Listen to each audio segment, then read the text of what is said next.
next committee meeting is a joint committee meeting of Human Services and the Industrial and Community Development. Councilor Gould is co-chairing this with me from afar. And on the agenda this evening is our affordable housing stock. And before I get started, can I see who's here tonight so I don't? I see Anne Marie. Hi, Peachy. Kurt. Right. Stacy Burnson, Anne Marie Burns. And I know that there are a couple of folks that are residents at the Tannery apartment that are here this evening as well. I thank you very much for coming. And is the...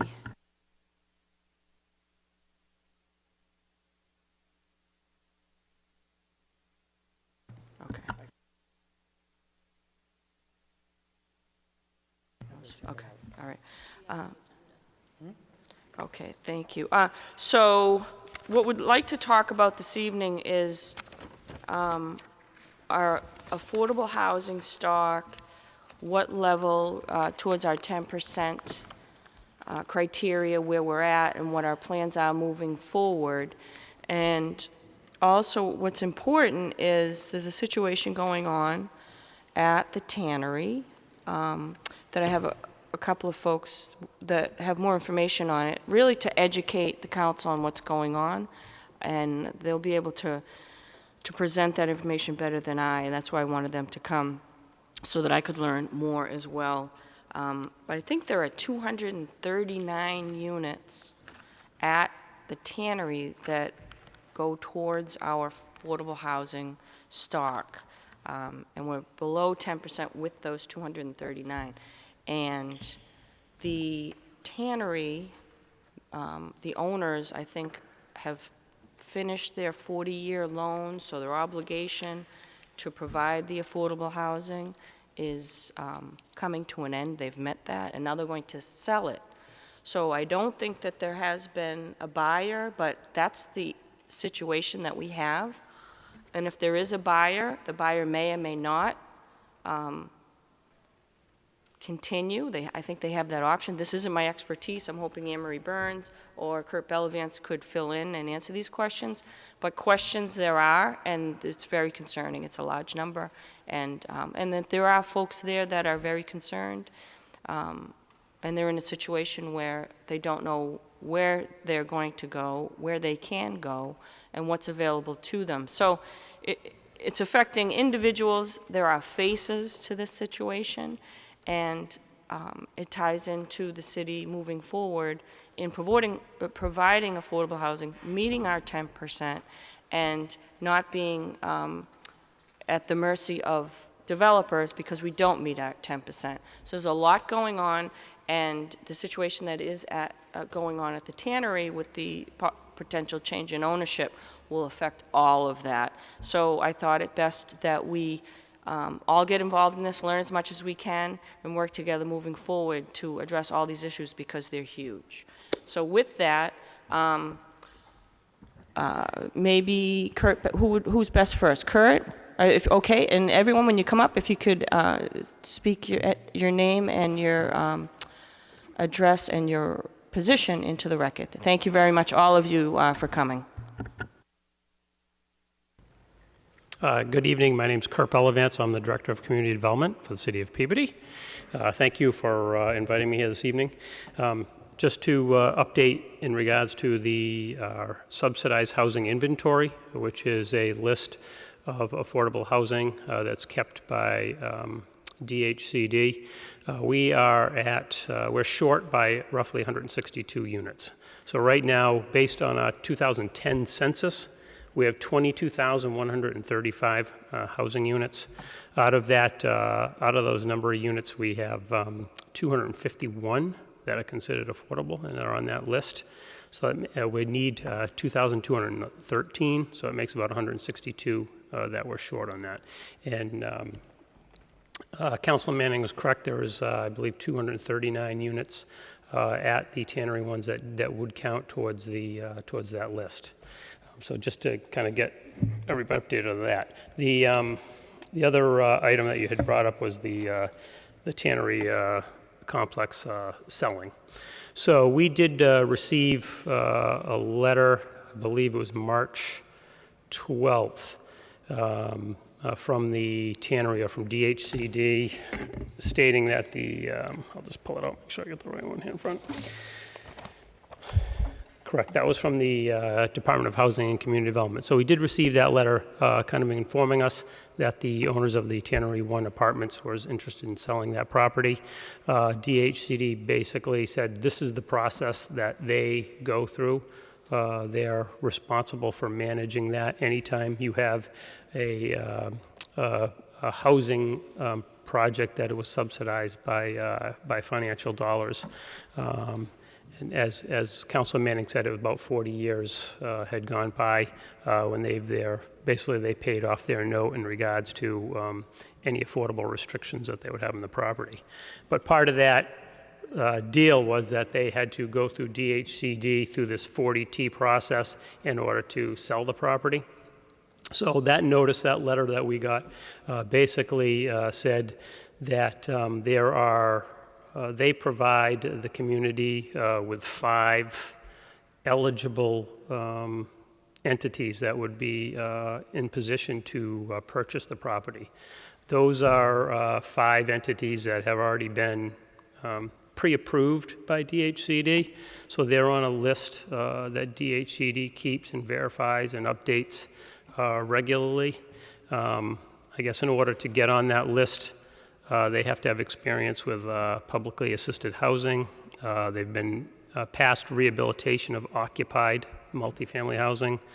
They have to have a commitment to preserve affordable housing. They have to have an expertise in the different financing programs. So there are federal and state financing programs with affordable housing. They also have, they're supposed to have the ability to work with the tenant groups. So that's one of them. And then they have to have sound finances. So it can't be a company that, is an LLC or something like that put together with a couple different groups to try to, make a deal happen. They actually have to have strong financial backing for that. Then they also have to prove that they can make the project happen. So that's some of the criteria that DHCD runs through and provides for this eligibility. So we got a letter from DHCD basically saying they listed 5 entities. They list them as a primary statewide entity, then a potential secondary entity that would be statewide, and then the other 3 were local entities. So the 5 businesses or entities that they provided to us were Wynn Development, Trinity Financial, and then the 3 local were Harbor Light, the North Shore CDC, and Benai Brith. So those are the 5 entities that they basically said to the community, these are the companies that we're providing or we're looking at as purchasing this property. So we had 5 days to make a recommendation to DHCD. So we had 1 week to basically, through our office, meeting with Stacy Burnson and Kevin Hurley, who do a lot of the affordable housing projects within our office. We contacted the different entities to try to see if they had any additional information, if they were able to meet, and basically get through that whole process. And we ended up also meeting with the gentleman, Bill Bronner, from Community Economic Development Assistance Corporation. They typically do a lot of financing for these projects, mostly because a lot of the entities are nonprofit and there's different state, as I said before, state and federal funding involved. So they'll work with them in regards to setting up certain financial packages, whether it's subsidies, tax credits, or voucher system and things like that, to basically, because you're talking about multi-million-dollar financial package and purchasing and continuing with the affordable housing. So we tried to reach out to these people and meet with them, talk to them. I know Benai Brith had said they weren't interested. So that was one industry that was not interested. We ended up, after going through the information, trying to collect that, we had recommended that we go with Harbor Light Development. They've done some projects in Salem, Beverly, Gloucester. They're a nonprofit. Their model's based on affordable housing. We recommended to the state that they use them as their their right of first offer. So the state would ask them to step in and basically be the ones that make the offer to Tannery 1. So we did get information back that the state, although they take our request under consideration, they're not required to go with who we chose. So the state did select Wynn Development as the primary statewide entity to purchase the property. So that basically gives Wynn 90 days to reach an agreement with the Tannery 1. Wynn, you can go on their webpage and get information. They do WINN. So it's not Wynn, the casino. That's why I was asking. Yeah. Yeah, they're in about 10 different states on the Northeast. They do market rate, they do affordable housing, they do historic, they do mixed use. They've been in business for about 40 years. So I mean, they definitely had the credentials. We looked at them as well and thought they would be a good project too, but ultimately decided to recommend Harbor Lights. So that, what I said before, is that gives them 90 days to basically come to an agreement with the Tannery 1 on what they want to purchase the property for. So we're sort of in that waiting period to see how that goes. DHCD is managing this process, and they're basically keeping us informed as things happen. When is the 90-day up? And did the state tell you why they chose Wynn over your recommendation for Harbor Lights?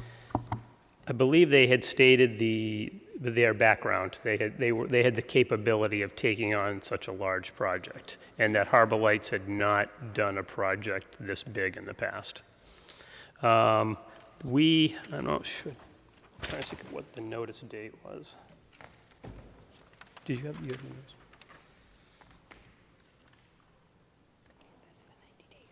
Okay, so 90, thank you. So the letter basically says the Commonwealth, acting through its designee Wynn Companies, has 90 days from the date of offer or until May 31st to submit an offer to purchase the property. May 31st. Correct.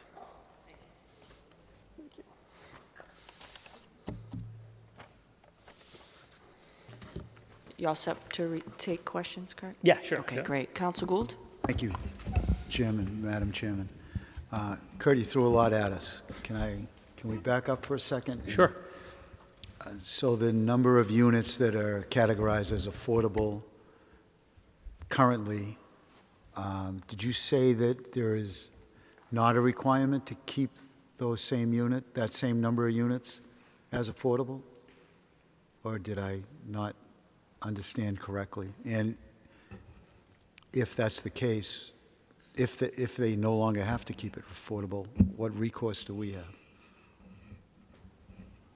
Okay, no, I didn't touch on that. I know in speaking with the gentleman, Bill Bronner, he had originally stated that the project, even if the Wynn came in and split it, say did 50% market rate, 50% affordable, that they would still remain, the count would still remain the same as affordable because it was similar. We thought of it as similar as a 40B project, where when you have rental, then all of it remains affordable. But I did speak with the DHCD attorney, who said that was not the case. And he said that the reason they have these eligible entities was that their commitment to keep the projects affordable, and that they weren't looking at turning a project into a market rate. They were looking at keeping these projects affordable, and that was one of the criteria of basically becoming eligible and staying on that list. But I believe I'm not sure, it's either 2 or 3 year window that it would have to remain affordable before they could make any changes, if that was the case, too. Really? So they're committed, they're not required, correct? I mean, committed doesn't necessarily mean required. Correct. And if they are committed to keeping the same number of units, it can all go away in 2 years? It can go to market rate? From what I understand, there's a process that they would have to go through, and they have to make sure that they find, if they change a affordable unit to a market rate unit, they would have to find that unit tenant comparable housing. But we're still kind of learning this whole process. This is new to us, so we're kind of taking one step at a time and trying to figure it all out. I got ahead of you, Sure. I'm sorry. Thank you, Chairman. Council Rossignol? Thank you very much, Madam Chairwoman. Through you to Mr. Bellavance. So you said Wynn has until May 31st to put a bid in, and so let's say they either don't or it's not accepted, then what happens from there? From what we've heard so far, it's they try to make it happen. So, and in most cases they do, and the DHCD sort of mediates the process. But then they would go to their second alternate who they put on their list, which was the Trinity Financial Group. So they were their sort of their backup, purchaser, I guess, which is for lack of a better word.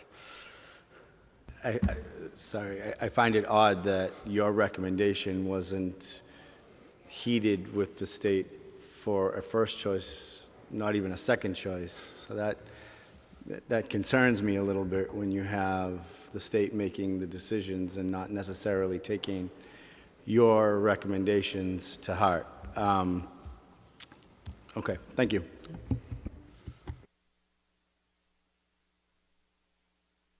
Council Turco?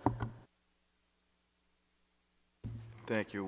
First, I don't think we received this, so under suspension of the rules, move to receive a late communication from Crown and Shield Apartments dated February 27, 2018. All in favor, any opposed? It's a vote. So, Kurt, where I'm confused is for the better part of 2 years, I've been led to believe that if we have any affordable units in an apartment complex for rental, that they all count toward our affordable cap, and now that's not the case? Well, in this case, they do count. The mechanism to have affordable units count towards the subsidized housing list, it's either a deed restriction or what they call a contract, which would be possibly a housing restriction or something like that, or they would have a process to go through to make sure that the units they rent to are, the tenants are meet the affordable criteria. So this isn't a 40B project, it's a 40T, which, it's new to me and we're still trying to understand this. It was as Councilman Manning brought up, this is a project that was developed 40 years ago and received financing in that instance. So at that point, today, we put in language to make the units affordable in perpetuity. Obviously, that wasn't something they had done 40 years ago, but it's something that we're committed to the site in making sure it stays affordable as much as possible. Okay, and not particularly in regards to this site, but in general, we no longer have a buyout option for affordable housing, correct? A cash buyout option. I didn't see any in the zoning, and I was led to believe that in the past, a developer could buy out of his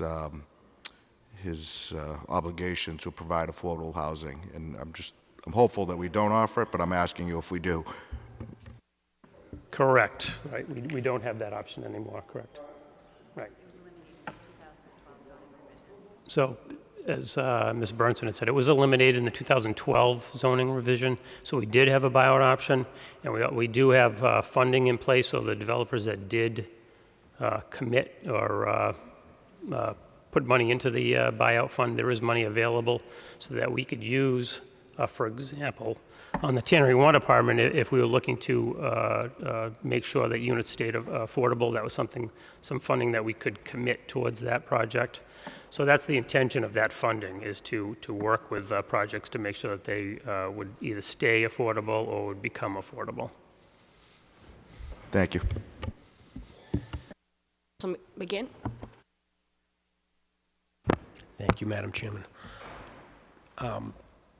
Kurt, with respect to Councilor Rosignol's concern about the state's consideration of the city's inputs on this, I know you had shared with me that there's been a tremendous amount of deferred maintenance at this property.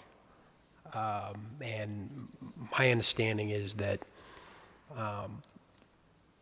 we actually, you know, I don't have any numbers or any facts to support this, but at least anecdotally, I've been led to believe that it may actually be in our best interest that the state has put forward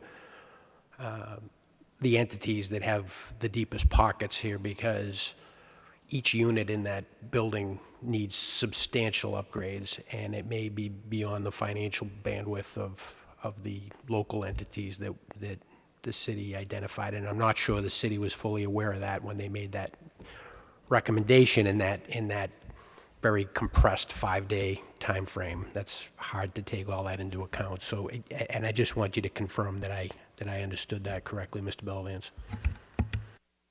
Yes, through our conversations, that was our understanding, that there was some maintenance that needs to be done to the building, some extensive maintenance and cost involved in that. Right. So, I mean, extensive maintenance potentially to the tune of ballpark numbers were several $1 million, potentially, you know, 100,000 per unit type of thing. So there's major upgrades that are required no matter who takes it over at this point. So I just wanted you to be aware of that. It could ultimately end up in our best interest that they've identified those entities. Thank you, Madam Chair. And if I could, I'd like to jump right to the residents, if I could. I know that Gail Kovitz is here, and did I see Dennis McCarthy as well?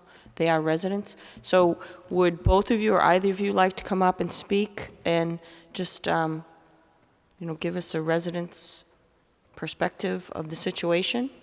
Kind of put a face to the situation, that'd be great. Thank you. And if you could just state your name and address into the record. Gail Kovitz. I live at 16 Grand and Shield Street, the Tannery Apartments.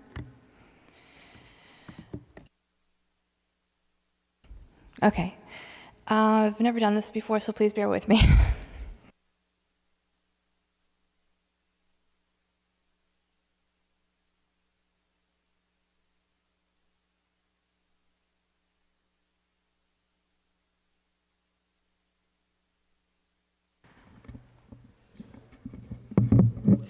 Thank you. Okay. I have lived at the Tannery Apartments coming on 34 years. I am very grateful to have a roof over my head. I have illness that keeps me from being able to have a full-time job. I did not ask for this. I wanted to put a face on this because I want people to know that not everybody is a drug addict, not everybody is a bad person. There are really, truly people that need your help. I can't advocate for everybody there. If I could, I would, and I would be glad to be the face of that. But for right now, I need to advocate for myself. There is, for me, nowhere else to go. I've done the research. I'm an intelligent woman. I went to school. I've done everything I could do for myself.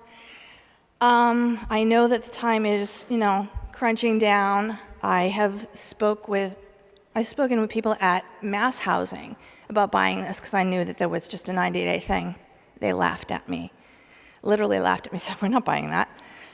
So, I know that things need to be overhauled. I live in a place where a washer and dryer is not in the unit. There is no central air or heating no central.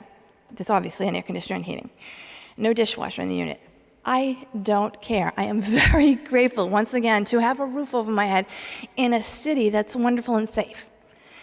I'm trying to save myself any more fear. I just want to have a home. I have been able to keep this over my head myself for 34 years. So, again, I know that there's a possibility that should this come to a close where no one buys it and keeps it, and I need to say one thing about affordable. I've done research on affordable. Affordable is kind of a moderate income thing. Affordable is not low income, and some of us need low income. I'm sorry to say that I do need it, but I do. So if it comes down to where no one buys it and keeps it that way, I want you to really know what's out there. Not much. Because I've done the research in the past 2 years since we started getting notices, and there's pretty much a 10-year waiting list everywhere. Just to get on a voucher, there's an 8 to 10-year waiting list. So it doesn't give a lot of people a lot of hope. I don't know really what else to do, and honestly, this doesn't help any health situation. Again, this isn't all about me. I would like everybody to be okay. But even with a traveling voucher, we're going to need help, or I'm going to need help going somewhere, because you can't even say tomorrow I get Section 8. There's not any openings. There's nowhere to go. So this has been a wonderful home. I know that there's many people that cause trouble in that complex as well. But I keep to myself and I have a good life. And all I'm asking for is to keep that life. So if you would please fight for me, I'd really appreciate it. Thank you for your time. Any questions? Any questions? Any questions for Gail? Gail, I just wanted to comment. I appreciate you are the individual that reached out to the council back, was that 6 to 8 months ago when you had your first meeting. So I want to thank you for doing that. And I want to thank you for coming up here and speaking with us. So you put on a brave face. And, It's well out of my comfort zone, but thank you. And we appreciate you doing that. Thank you. So thank you. But I think Councilor Mitsoulas does have a question for you. Sure. Gail, it's not a question. I just want you to know there are people out there that feel what you're talking about. You know, I myself am a real estate agent, so I know what rents go for. Right.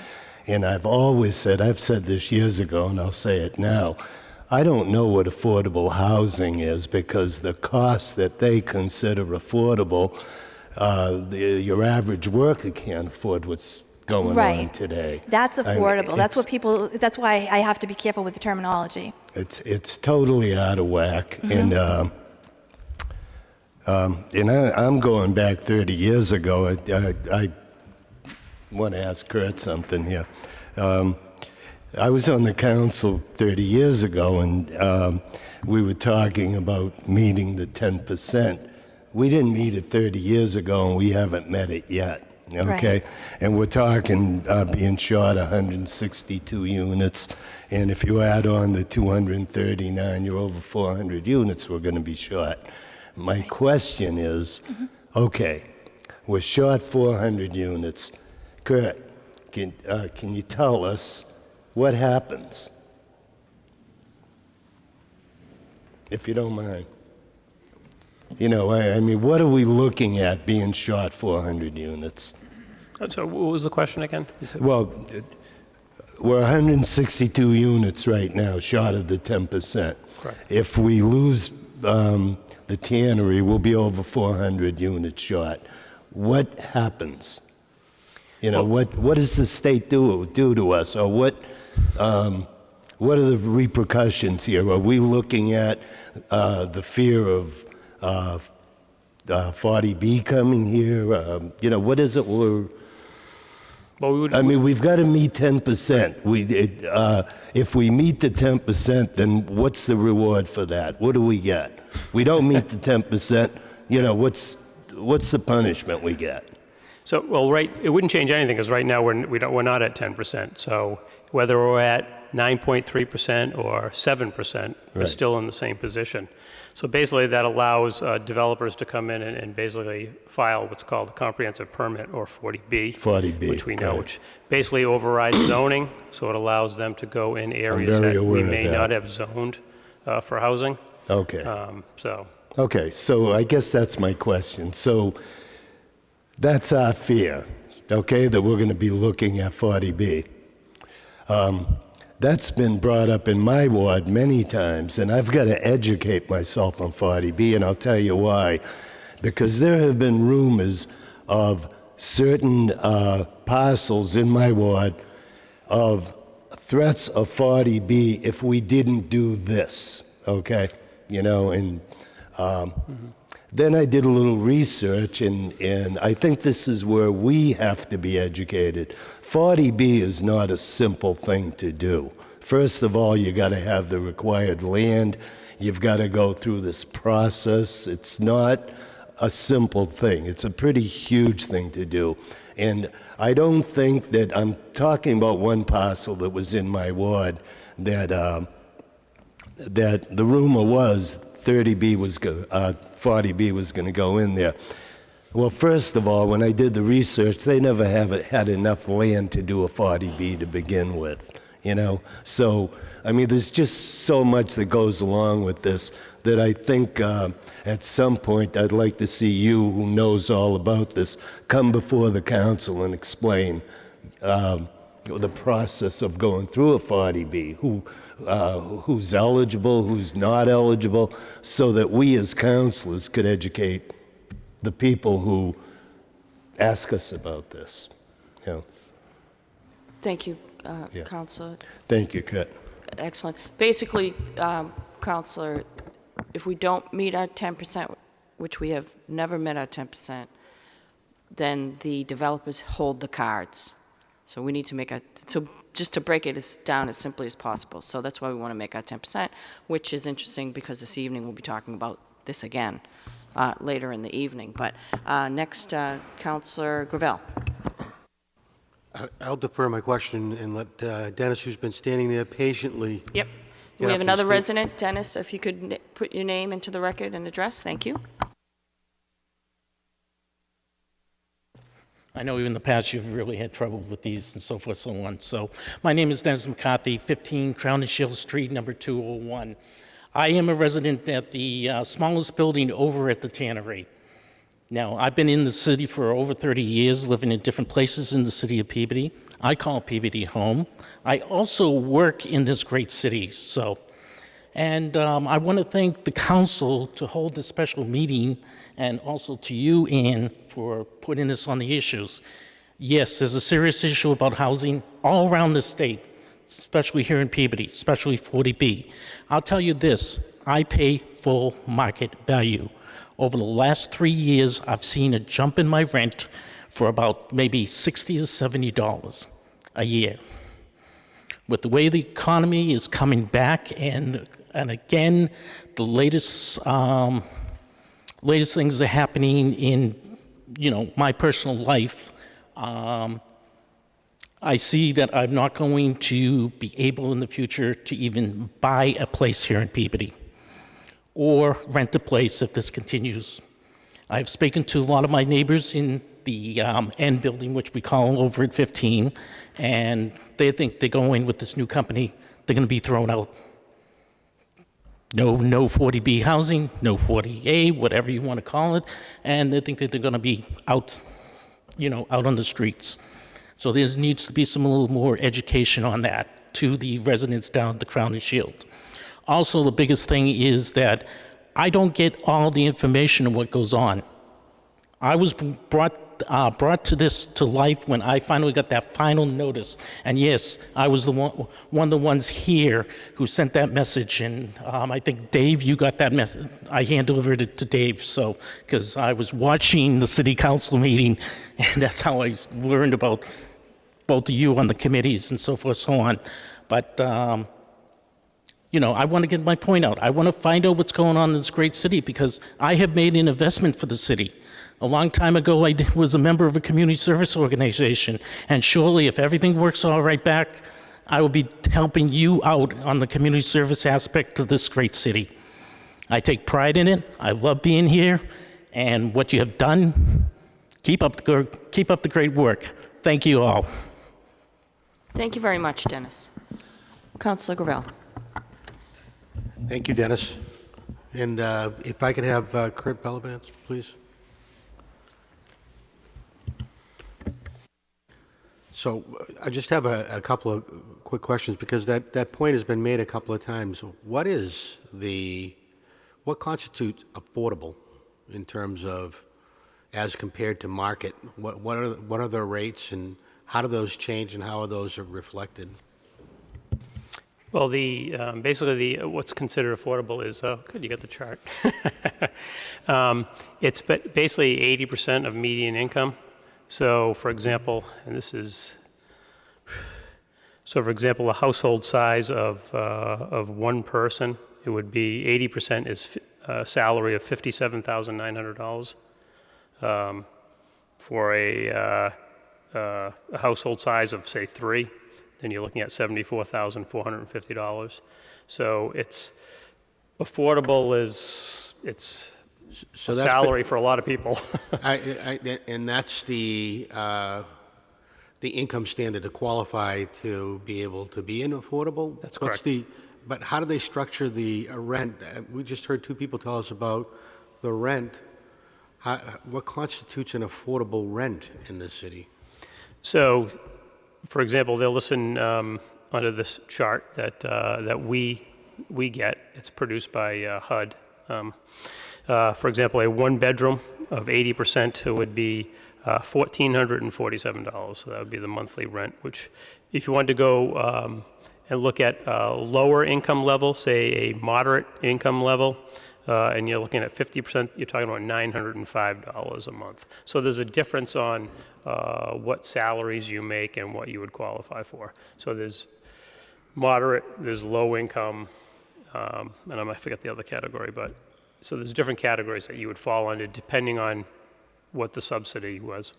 Yeah, it just seems, and so that could vary from unit to unit based upon the size of the unit and the occupant of the unit. It just seems high it just seems high for some reason. It's typically based on what financing they may get. So they may get a lower income financing, or they may get moderate financing. So you can, like for example, 40B would be 80%, which was that $1,447 rent. So yeah, it seems high to me, but that's the standard that we go by, and that's produced by HUD in the state. So if a developer is looking to develop 40B and it has to exist under those criteria, is one of the fears that they're going to build with such density to be able to create the income stream that they need to survive? Is that the idea? Correct. So we would typically require 25% of those be affordable. So you're talking about 25% of the units would be at 80%. So then the 75% of the units would be at full market rate. And that's usually what they'll look at, is the density to become a little bit higher so that they basically cover the costs. But there are other subsidy programs that would use. It may be low financing or something like that would also have basically their cost less so that it would support the affordable units. And just one last question. In the document that you sent out, it said the older affordability restrictions allow owners of affordable units to be released from the restriction if an eligible buyer is not found and/or a loan is paid in full. So a situation like at the Tannery where the loan is paid in full, the property's got a market value based upon the street, and they've obviously got a lot of leverage capability. What is their incentive outside of the state pushing an agency upon them? What is their incentive to go forward and be a cooperative seller and not just say, no, that doesn't meet my criteria, I don't feel like I should pay for that, ultimately leading to the units not being done as affordable, and following that, even if it is sold to somebody like Wynn, what happens to the poor people who have to go into or have to be in there during a renovation? If there's no place for for them to go if this not become affordable. What happens to those poor people when they say, okay, we're doing major renovations, you can't be in here? Do they have to provide housing for them? So it's really two parts of a question. Can they be obstinate and decide not to do it? And if they're not obstinate and they do it, if they have to renovate it, which Council McGinn was talking about, what happens to the people during the renovation? Okay. Well, I can't say what's going to happen with the people or what kind of, I'm not a construction expert, so I can't really answer that. But I can say that the value of the property is the value of the property. So Crown Shields will get whatever the proper value is for that. So in order to make that affordable, that comes in the subsidies. How much is it going to cost them to purchase it? How much is it going to cost them to renovate? And what are they going to get for tax credits? What are they going to get for subsidies? That's really the dollar that drives what the affordability will be of that. I mean, they could say, okay, it's going to cost us X amount of dollars.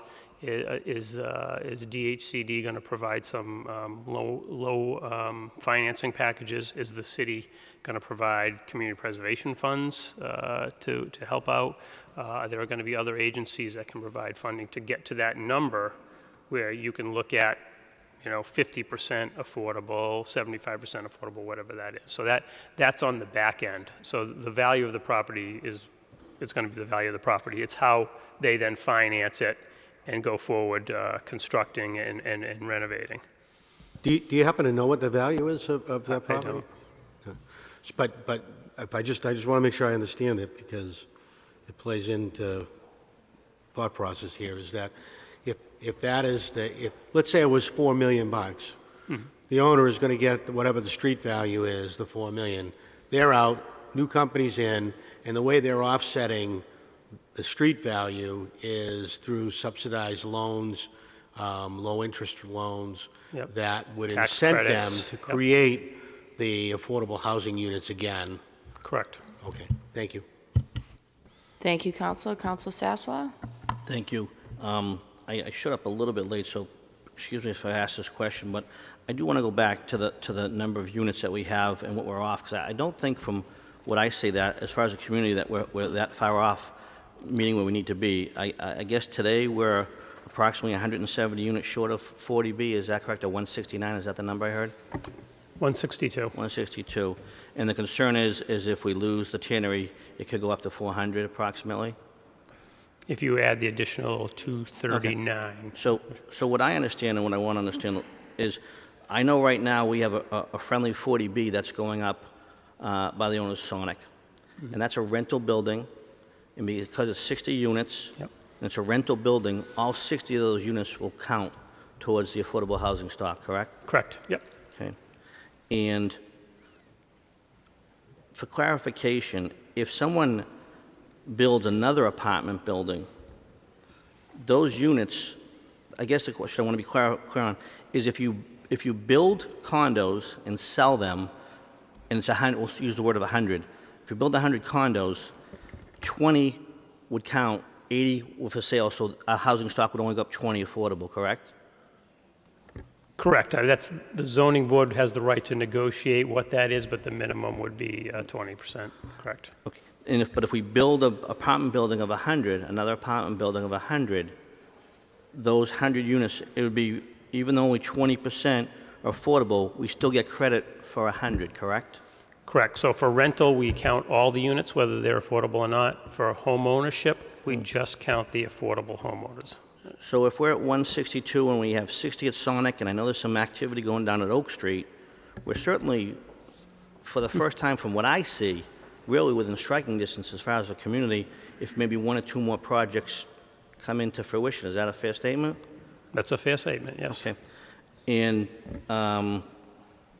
so, I know that, I get proposals on Route 1, and we look at these things, and the last piece of clarification I needed was that Council Turco previously asked if there was a buyout clause. I believe Dearborn, when they were built, they exercised their buyout clause. They gave X amount of money to not have units to go to that. And you're saying that buyout clause, I believe Stacy said, I just want to be clear, because I was not aware of it, that buyout clause is not available to developers anymore. They have to have 20% of affordable units if they're available? Correct. Okay. Well, so I do feel that, What was the percent that they have to have affordable and inclusionary? 15%, not 20%. 15%, okay, but they cannot buy out. They have to provide it. All right, so, so I think as a community, we're making strides. As I said, I do get approached, and I heard my council in Ward 3 talk about it, so I think hopefully, we can cross that threshold and not have the threat of, we'll say, unfriendly 40Bs before us, but thank you. Thank you, Councilor. And I have one last question, either for you or maybe Stacy, because she's been here a little bit. And then I do have Anne Marie Burns here of Peabody Housing, so I know she'll be able to educate us even further on a lot of this complicated stuff, because that's her game. But maybe to Stacy, I know we have private property owners who rent out, 2-family, 3-family, multifamilies, and they offer a rent rate that would fall under affordable. Has the city ever thought of opening up a program to give those property owners an incentive in order for us to count them? They don't even know that they're doing it. I know people that keep, this is the rate I like to. I've had the same tenant for 10 years, 20 years. I don't want to lose this tenant. We have a great relationship, and they keep it affordable for that reason. And they don't even know that it falls in any rate. So I was wondering, is there anything that goes on in other communities where we could reach out to private property owners and ask them, how many units do you have? What do you charge? See what rate it falls under, and see if we can count them towards our numbers and offer those owners incentive to keep those rates affordable. Are there programs like that? My first time with the new system. Okay. It's a little bit more complicated than just how much rent is being charged. There's several different criteria. There's got to be some subsidy. It's the cost that they're charging, for the rent, and then also whether or not the tenants are income qualified. So those are the 3 criteria. What we've done in the past is we've worked with business owners. We did it through the Community Development Authority Business Loan Program. We actually gave it to landlords who owned 2 to 4 family units. We actually gave them a low interest loan, and in exchange for that period of affordability, we actually added those units. So we've tried to encourage that. Anytime a developer has come to the Community Development Authority, we've negotiated some affordable units to be developed in those sites. We've had another developer that had come before us, and we were actually going to do some grants to actually get all of the units as affordable. That project just hasn't moved forward as of yet, but we do try to negotiate with landlords as much as possible when we can, as long as they can meet the criteria to get them added to the subsidized housing inventory. But can we reach out to them and more of them again? Because I don't know that I've ever been aware of that, or other folks that I know that have rental property, smaller units. Not, I don't know if can we chip away with people who own just a handful of properties as opposed to identifying huge developers all the time? That's my thought. I just thought maybe we could take a look at kind of identifying those and reaching out to see if that criteria is met. Right, and we actually were primarily going with the 2 to 4 units, and I think the largest one that we've probably done through our office was 11, that we had negotiated to get the affordable units attached. But typically, we've been trying to go with the smaller. Really, it comes down to money. We can't force them to rehab these and get these added onto the inventory without some sort of incentive, and unfortunately, we don't have a lot of resources available to us to help subsidize those rehabs. That's really where we get the carrot, is we give them a low interest or no interest loan. So it's really just been coming down to the resources and staffing to actually be able to administer that type of program. Okay, thank you very much. And if I could invite Anne Marie up, please. So you've heard everything that's going on, Anne Marie, and you're probably the most knowledgeable in this area. So if you could just share with us your thoughts on and direction and educate us about what's going on with housing. Anne Marie Burns, Peabody Housing Authority Executive Director, 75 Central Street. I can really only update you as far as our involvement with the tannery, which is we have a contract through the Mass Rental Voucher Program for 84 units at the tannery that they are contracted to rent through us through low income, not moderate or market rent, which those units would fall under affordable housing numbers. This contract affects those residents too. The difference with that is that they are required to, if the new buyer chooses not to continue with the 40T program, the project-based vouchers through us, they still have to continue. They can only raise their rent 5% each year for 3 years, and then they can bring them up to market rent.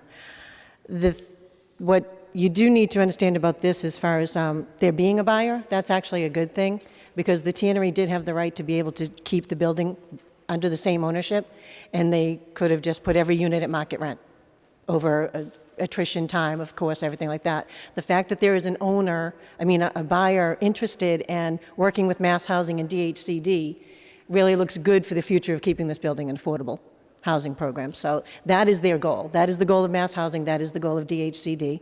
And to go back to the question about Harbor Light versus Wynn, that is one of the reasons, because Wynn is very knowledgeable about purchasing 13A developments like this. So they would be a good partner to try to make sure this stays affordable. And just so you know, the contract that we have with the tannery for the 84 units, the fact of keeping that in place, even though not all of our units are leased up right now, that's an incentive to the buyer also, because it's dedicated subsidy that they know that they'll get. So, and going for financing to have those units dedicated gives them a leg up on getting the correct financing.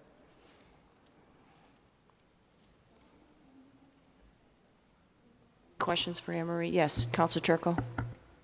Thank you. Only because you just mentioned it. Not all of your units are leased up, but we constantly hear the cry that there's not enough affordable housing. So, and I do have several Ward 1 residents that have reached out to me in an effort to try to help them, and I've looked everywhere and I can't find a place that will accept these people. So how do they apply for those? For the low income? For those units that you have available? They apply through us, but then they're also screened by the tannery. Unfortunately, right now, because that waiting list is so long, that list is closed. No one can apply right now. That's actually the same with our family public housing too. It's a minimum of 5 years or more wait, because there are so many people on the list. So right now, no one can apply for that. I don't know if DHCD would approve some kind of waiver for that if this situation created more people needing the low-income units versus the affordable. But that's the only way that they would be able to do it. They'd apply through us, through our housing authority, and then they would get placed into a unit at the tannery. Thank you very much. You're welcome. Councilor Mitsoulas. Yeah, thank you, Madam Chair Lady. Anne Marie, you do great work, and so do all the people associated with the Housing Authority. Thank you. I've been a pain in the neck to you because I've gone there quite a few times from residents who live in my ward, and I get all the information I need by calling Anne Marie. And the truth is, there's a waiting list of, 5 years or whatever it may be. But I'll tell you, this is really a disturbing issue. It really is, and everybody should pay attention to this. I'm going to give you an example of something that happened today. I've got someone that's going to be homeless shortly, and makes about $40,000.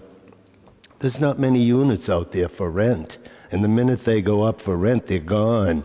And I checked on one today for $1,800 for a 2-bedroom. This gentleman, his wife, and a child. And we were looking at first month deposit, last month security, broker's fee on $1,800 a month. That's $7,200. The person only makes $40,000 a year. If you add up this 18 a month, well, you're talking $20,000. Take his taxes out, what's the guy got left?